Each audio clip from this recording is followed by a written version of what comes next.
ನಮಸ್ಕಾರ. ಇದು ಒಂದು ತುರ್ತು ಮಾಹಿತಿ. ಮುಂದಿನ ವರ್ಷ ಅಂದ್ರೆ 2026ರಲ್ಲಿ ಯುನೈಟೆಡ್ ಸ್ಟೇಟ್ಸ್ನ ರಾಷ್ಟ್ರೀಯ ಭದ್ರತೆಗೆ ಯಾವೆಲ್ಲ ನೇರ ಮತ್ತು ಗಂಭೀರ ಬೆದರಿಕೆಗಳು ಕಾದಿವೆ ಅನ್ನೋದ್ರ ಬಗ್ಗೆ ನಾವೀಗ ನೋಡೋಣ. ಸರಿ, ಈ ಚರ್ಚೆಯನ್ನ ನಾವು ಹೀಗೆ ವಿಂಗಡಿಸಿದ್ದೇವೆ. ಮೊದಲು ಒಟ್ಟಾರೆ ಪರಿಸ್ಥಿತಿ ಹೇಗಿದೆ ಅಂತ ನೋಡಿ. ನಂತರ ತಾಯಿನಾಡಿಗೆ ಇರೋ ಅಪಾಯಗಳು, ತಂತ್ರಜ್ಞಾನ ಮತ್ತು ಬಾಹ್ಯಾಕಾಶದ ಹೊಸ ಸವಾಲುಗಳು, ಆಮೇಲೆ ಜಾಗತಿಕ ಪೈಪೋಟಿ, ಮತ್ತು ಕೊನೆಗೆ ಅಮೆರಿಕ ಇದಕ್ಕೆ ಹೇಗೆ ಉತ್ತರ ಕೊಡಲು ಸಿದ್ಧವಾಗ್ತಿದೆ ಅಂತ ಚರ್ಚಿಸೋಣ. ಸರಿ, ನಾವು ಈ ಮಾತಾಡ್ತಿರೋ ವಿಷಯಗಳಿಗೆಲ್ಲ ಆಗಾರ ಏನು? ನೋಡಿ, ಇದು ಯುಎಸ್ ಗುಪ್ತಚರ ಸಮುದಾಯದ 2026ರ ವಾರ್ಷಿಕ ಬೆದರಿಕೆ ಮೌಲ್ಯಮಾಪನದಿಂದ ಬಂದಿರೋದು. ಹಾಗಾದ್ರೆ ಬನ್ನಿ, ಅವರ ಪ್ರಮುಖ ಕಂಡುತನೆಗಳು ಏನೇನು ಅಂತ ನೋಡೋಣ. ಈ ವರದಿಯ ತಿರುಳೇನು ಗೊತ್ತಾ? ಒಂದೇ ಮಾತಲ್ಲಿ ಹೇಳೋದಾದ್ರೆ, ಜಗತ್ತು ದಿನೇ ದಿನೇ ಹೆಚ್ಚು ಅಪಾಯಕಾರಿಯಾಗ್ತಿದೆ. ಯಾಕಂದ್ರೆ ಆರ್ಥಿಕವಾಗಿ ದೇಶಗಳು ಒಂದರಿಂದೊಂದು ದೂರ ಆಗ್ತಿವೆ, ತಂತ್ರಜ್ಞಾನಕ್ಕಾಗಿ ಪೈಪೋಟಿ ಭಯಂಕರವಾಗಿದೆ, ಮತ್ತೆ ಸಶಸ್ತ್ರ ಸಂಘರ್ಷಗಳು ಕೂಡ ಜಾಸ್ತಿ ಆಗ್ತಿವೆ. ಇವೆಲ್ಲವೂ ಸೇರಿ ಒಂದು ಸಂಕೀರ್ಣವಾದ ಅಪಾಯದ ಬಲೆಯನ್ನೇ ಸೃಷ್ಟಿ ಮಾಡ್ತಿವೆ. ಸರಿ, ಈ ಜಾಗತಿಕ ಸಮಸ್ಯೆಗಳೆಲ್ಲ ಅಮೆರಿಕದ ತಾಯಿನಾಡಿನ ಮೇಲೆ ನೇರವಾಗಿ ಹೇಗೆ ಪರಿಣಾಮ ಬೀರುತ್ತೆ? ನಮ್ಮ ಮೊದಲ ಭಾಗದಲ್ಲಿ ಇದರ ಬಗ್ಗೆನೇ ಮಾತಾಡೋಣ. ನೋಡಿ, ಗುಪ್ತಚರ ಸಮುದಾಯದ ಪ್ರಕಾರ ಅಪಾಯ ಒಂದೇ ಕಡೆಯಿಂದ ಬರ್ತಿಲ್ಲ.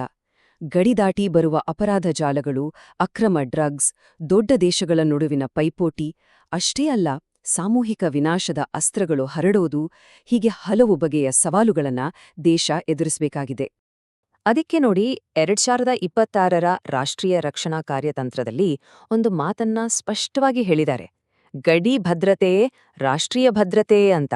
ಅಂದ್ರೆ ಗಡಿಗಳನ್ನ ಕಾಪಾಡಿಕೊಳ್ಳೋದು ಸೇನೆಯ ಅತಿ ದೊಡ್ಡ ಜವಾಬ್ದಾರಿಗಳಲ್ಲಿ ಒಂದು. ಇದೇನೋ ಸುಮ್ನೆ ಊಹೆಯ ಅಪಾಯ ಅಲ್ಲ, ನಿಜಕ್ಕೂ. ಈಗಿನ ಪರಿಸ್ಥಿತಿಯಲ್ಲಿ ಚೀನಾ, ರಷ್ಯಾ, ಉತ್ತರ ಕೊರಿಯಾದಂತಹ ದೇಶಗಳ ಬಳಿ ಅಮೆರಿಕದ ನೆಲಕ್ಕೆ ಅಪ್ಪಳಿಸಬಲ್ಲ 3,000ಕ್ಕೂ ಹೆಚ್ಚು ಕ್ಷಿಪಣಿಗಳಿವೆ. ಇದು ಈಗ ಈ ಕ್ಷಣದಲ್ಲಿ ಇರುವಂಥ ಒಂದು ನೈಜ ಬೆದರಿಗೆ. ಇದು ಇವತ್ತಿನ ಕಥೆ. ಆದ್ರೆ ಮುಂದಿನ 10 ವರ್ಷದಲ್ಲಿ ಏನಾಗಬಹುದು? ಈ 3,000ದ ಸಂಖ್ಯೆ 5 ಪಟ್ಟು ಹೆಚ್ಚಾಗಬಹುದು. ಅಂದ್ರೆ 16,000ಕ್ಕೂ ಹೆಚ್ಚು ಕ್ಷಿಪಣಿಗಳ ಬೆದರಿಕೆ. ಯೋಚನೆ ಮಾಡಿ, ಈ ಬೆಳವಣಿಗೆಯ ವೇಗ ಎಷ್ಟೊಂದು ಆತಂಕಕಾರಿ ಅನ್ನೋದನ್ನ. ಈ ಅಪಾಯ ಬರೀ ಕ್ಷಿಪಣಿಗಳಿಗೆ ಸೀಮಿತವಾಗಿಲ್ಲ. ಆರ್ಕ್ಟಿಕ್ನಂತಹ ಹೊಸ ಜಾಗಗಳಲ್ಲೂ ಪೈಪೋಟಿ ಶುರುವಾಗಿದೆ. ರಷ್ಯಾ ಅಲ್ಲಿ ತನ್ನ ಮಿಲಿಟರಿ ಶಕ್ತಿಯನ್ನ ಹೆಚ್ಚಿಸ್ಕೊಳ್ತಿದೆ.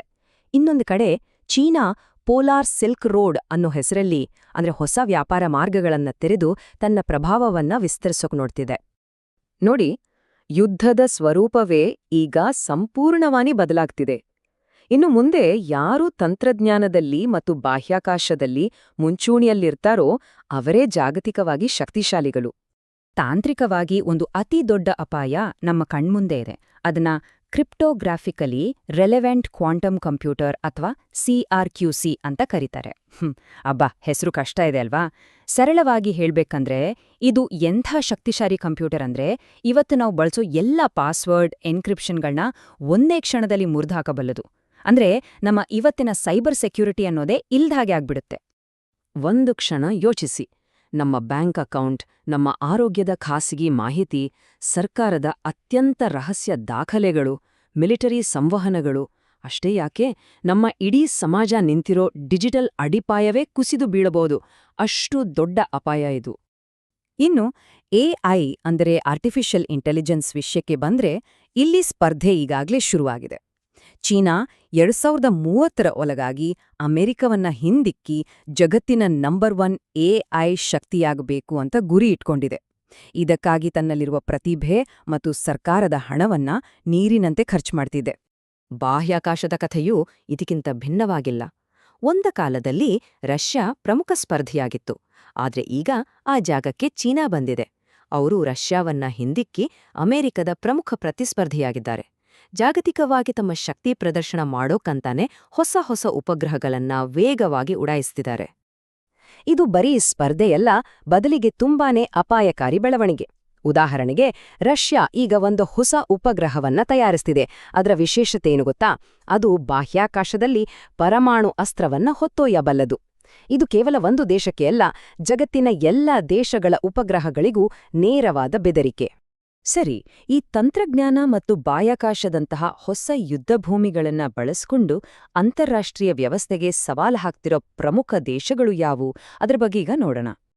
ನೋಡಿ, ಈ ಪೈಪೋಟಿ ಬರೀ ತಂತ್ರಜ್ಞಾನದಲ್ಲಿಲ್ಲ, ನಿಜವಾದ ಯುದ್ಧಗಳ ಸಂಖ್ಯೆಯೂ ಹೆಚ್ಚಾಗ್ತಿದೆ. 2024ರಲ್ಲಿ ಎರಡನೇ ಮಹಾಯುದ್ಧದ ನಂತರ ಅತಿ ಹೆಚ್ಚು ಅಂದ್ರೆ 61 ದೇಶಗಳ ನಡುವಿನ ಸಂಘರ್ಷಗಳು ನಡೆದಿದ್ದಾವೆ. ಇದು ಇಡೀ ಜಗತ್ತು ಎಷ್ಟು ಅಸ್ಥಿರವಾಗಿದೆ ಅನ್ನೋದಕ್ಕೆ ಒಂದು ಸ್ಪಷ್ಟ ಉದಾಹರಣೆ. ಈ ಜಾಗತಿಕ ಅಸ್ಥಿರತೆಯ ಲಾಭ ಪಡೆಯುತ್ತಿರುವ 2 ಮುಖ್ಯ ದೇಶಗಳು ಅಂದ್ರೆ ಚೀನಾ ಮತ್ತು ರಷ್ಯಾ. ಆದ್ರೆ ಇಬ್ಬರ ದಾರಿನೂ ಬೇರೆ ಬೇರೆ. ಚೀನಾ ತನ್ನ ಪ್ರದೇಶದಲ್ಲಿ ತಾನೇ ಬಾಸ್ ಆಗ್ಬೇಕು ಮತ್ತು ಅಮೆರಿಕದ ನಾಯಕತ್ವವನ್ನ ಪ್ರಶ್ನಿಸ್ಬೇಕು ಅಂತ ನೋಡುತ್ತೆ. ಆದ್ರೆ ರಷ್ಯಾ ನೇರ ಯುದ್ಧಕ್ಕಿಂತ ಹೆಚ್ಚಾಗಿ ಪರೋಕ್ಷ ತಂತ್ರಗಳು, ಮಿಲಿಟರಿ ಬೆದರಿಕೆ ಮತ್ತು ಪರಮಾಣು ಎಚ್ಚರಿಕೆಗಳನ್ನ ಬಳಸಿ ಅಮೆರಿಕದ ಹಿತಾಸಕ್ತಿಗಳಿಗೆ ಸವಾಲ್ ಹಾಕುತ್ತೆ. ಇಷ್ಟೇ ಅಲ್ಲ, ಚೀನಾ, ರಷ್ಯಾ, ಇರಾನ್, ಉತ್ತರ ಕೊರಿಯಾದಂತಹ ದೇಶಗಳು, ಜೊತೆಗೆ ಕೆಲವು ಅಪರಾಧಿ ಗುಂಪುಗಳು ಇವೆಲ್ಲರೂ ಸೈಬರ್ ದಾಳಿಗಳ ಮೇಲೆ ಸಿಕ್ಕಾಪಟ್ಟೆ ಹಣ ಹೂಡಿಕೆ ಮಾಡ್ತಿದ್ದಾರೆ. ಅವರ ಗುರಿಯೇನ್ ಗೊತ್ತಾ? ಸುಮ್ನೆ ಡೇಟಾ ಕದಿಯೋದಲ್ಲ, ದೇಶದ ವಿದ್ಯುಜ್ಜಾಲ, ಕುಡಿಯೋ ನೀರಿನ ವ್ಯವಸ್ಥೆ ಇಂತಹ ಪ್ರಮುಖ ಸೌಕರ್ಯಗಳ ಮೇಲೆ ದಾಳಿ ಮಾಡಿ ದೇಶವನ್ನೇ ಸ್ಥಗಿತಗೊಳಿಸೋಕೆ ಸಿದ್ಧತೆ ಮಾಡ್ಕೊಳ್ತಿದ್ದಾರೆ. ಹಾಗಾದ್ರೆ ಇಷ್ಟೆಲ್ಲ ಸವಾಲುಗಳು ಇರುವಾಗ ಅಮೆರಿಕದ ಪ್ರತಿಕ್ರಿಯೆ ಹೇಗಿದೆ? ಅವರ ಕಾರ್ಯತಂತ್ರ ಏನು? ಅಮೆರಿಕದ ರಾಷ್ಟ್ರೀಯ ರಕ್ಷಣಾ ಕಾರ್ಯತಂತ್ರ ಒಂದು ಸರಳ ತತ್ವದ ಮೇಲೆ ನಿಂತಿದೆ: ಶಕ್ತಿಯ ಮೂಲಕ ಶಾಂತಿ. ಅಂದ್ರೆ ನಮ್ಮ ಮೇಲೆ ಯಾರೂ ದಾಳಿ ಮಾಡೋಕೆ ಧೈರ್ಯ ಮಾಡಬಾರ್ದು. ಅದಕ್ಕೆ ದೇಶದ ಮಿಲಿಟರಿ ಮತ್ತು ಕೈಗಾರಿಕಾ ಶಕ್ತಿಯನ್ನ ಮತ್ತೆ ಬಲಪಡಿಸಬೇಕು ಅನ್ನೋದು ಇದರ ಉದ್ದೇಶ. ಈ ಕಾರ್ಯತಂತ್ರದ ಅತ್ಯಂತ ಮುಖ್ಯವಾದ ಭಾಗ ಅಂದ್ರೆ ಅಮೆರಿಕದ ರಕ್ಷಣಾ ಕೈಗಾರಿಕಾ ನೆಲೆಯನ್ನ ಸೂಪರ್ ಚಾರ್ಜ್ ಮಾಡೋದು. ಸರಳವಾಗಿ ಹೇಳ್ಬೇಕಂದ್ರೆ ದೇಶವನ್ನ ಮತ್ತೆ ಜಗತ್ತಿನ ಅತಿ ದೊಡ್ಡ ಶಸ್ತ್ರಾಗಾರವನ್ನಾಗಿ ಮಾಡಬೇಕು. ಇದೇನು ಸಣ್ಣ ಬದಲಾವಣೆಯಲ್ಲ, ಶತಮಾನದಲ್ಲಿ ಒಮ್ಮೆ ಬರುವಂತಹ ದೊಡ್ಡ ಮಟ್ಟದ ಪರಿವರ್ತನೆ ಇದು. ಇದರ ಗುರಿ ತುಂಬಾ ಸ್ಪಷ್ಟ: ಅಮೆರಿಕ ಮತ್ತು ಅದರ ಮಿತ್ರ ದೇಶಗಳಿಗೆ ಬೇಕಾದಷ್ಟು ಶಸ್ತ್ರಾಸ್ತ್ರಗಳನ್ನ ಅತಿ ವೇಗವಾಗಿ ಮತ್ತು ಅತ್ಯುತ್ತಮ ಗುಣಮಟ್ಟದಲ್ಲಿ ಉತ್ಪಾದನೆ ಮಾಡಬೇಕು. ಹೀಗೆ ಮಾಡಿದಾಗ ಮಾತ್ರ ದೀರ್ಘಕಾಲದವರೆಗೆ ರಕ್ಷಣಾ ಕ್ಷೇತ್ರದಲ್ಲಿ ನಾವೇ ಮುಂದೆ ಇರೋಕೆ ಸಾಧ್ಯ.